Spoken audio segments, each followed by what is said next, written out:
Hey campers, George here, back in the man cave. I got my box of things to be done, projects I want to do, which was very nice of me to organize and everything, and I still can't make a decision. I need to make a sheath for this guy, my modified optional, and you know what? I like these frontiers and I think it needs a sheath as well. Let's check it out. So the ones I'm talking about was a week or 3 ago, I modified an optional number 8 and I put this deer antler on, but I ran out of leather, the shock and horror. Now I have leather, so I think I want to make a sheath for this. I'm thinking my usual barrel sheath, but it's going to have to be a little different because of the shape of the handle. And then of course, this guy. I love these knives. These just appeal to me, the frontiers. They're very old school. They aren't made anymore.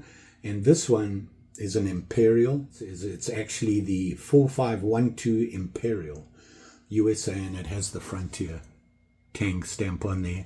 And here it says lockback stainless. So it's a stainless blade. And it's a little worn and beat up, and on the back here needs to be cleaned up. So we'll do that and we'll make a sheath for it. So let's have at it. See, here we have the two knives. Like I said, this was originally going to be an optional 9, but this was too small, so I had to change to an 8. Got to admit, I haven't done an 8 in a while, but this was a fun project. Not quite what I wanted it to turn out to be, but it worked. And it needs a sheath, kind of different to what I normally make. This guy came from Minnesota, Gary. It was a mail call, and it's a beautiful little knife. He found it, I believe, at a thrift store or a swap meet or something up in the cities, I believe. So we got to make a traditional sheath for this because, what? It's a traditional knife. I have leather. Woot! At last, I even have leather dye. Look at me, I'm all organized.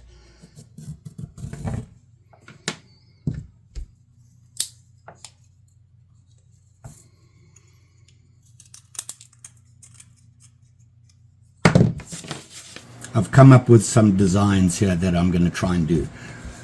This will be a traditional just fold over sheath with a snap on it.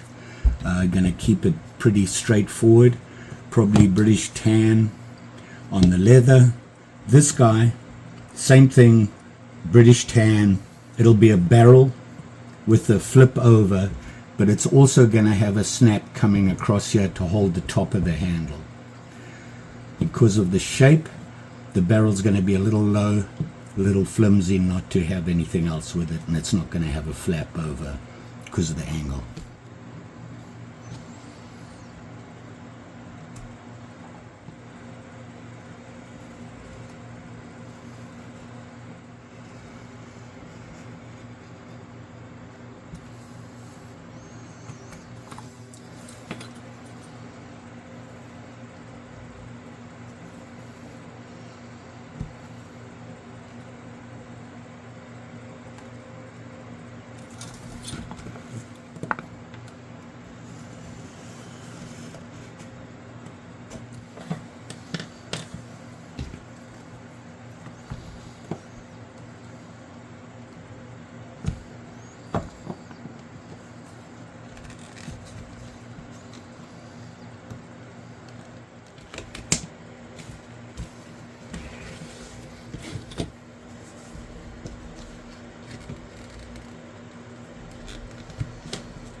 So I think I have all the leather.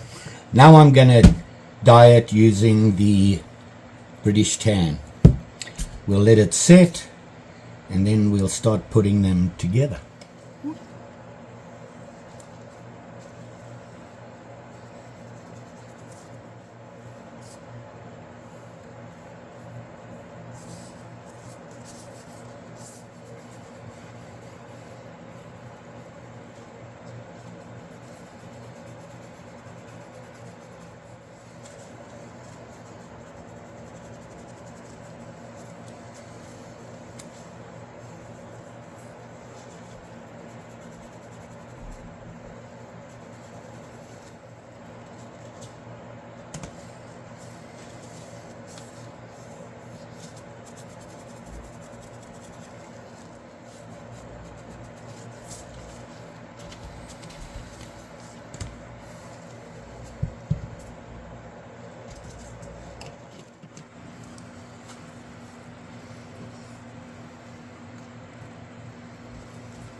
There you go, campers.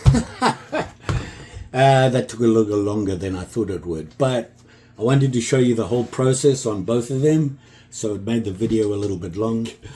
Here you can see the Opinel 8 sheath, and you can see it's just a fudged together kind of traditional changed up one. I put a snap on here. The handle was really curved, so making a straight barrel wouldn't work, so I thought, well, if I put the snap on and make the barrel shorter. So worked out pretty good, and this is the Opinel number 8 with the antler handle. Nice project. I'll put links to the videos. So there you can see it there. Locks and everything worked out very well.